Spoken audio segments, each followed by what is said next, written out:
মানুষের ক্ষতি করাটাও এক প্রকারের রিস্ক, যেটা তুমি কারো না কারোর কাছে ফেরত পাবে অবশ্যই।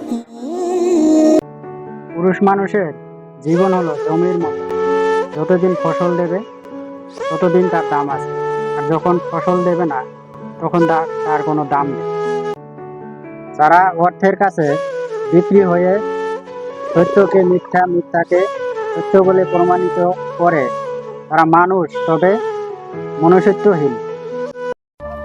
আমি কখনোই তোমার থেকে দূরে সরে যাইনি।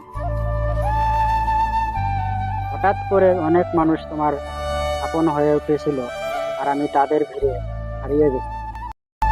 যে শিক্ষা নারীকে উড়নাবিহীন করে দেয়, আর ছোট ছোট কাপড় পরার অভ্যাস করায়, এবং প্রাপ্তবয়স্ক পুরুষকে হাফ প্যান্ট পরতে শেখায়, সে শিক্ষা কখনো জাতির মেরুদণ্ড হতে পারে না। ভেবেছিলাম সব শেষ, কিন্তু তা নয়।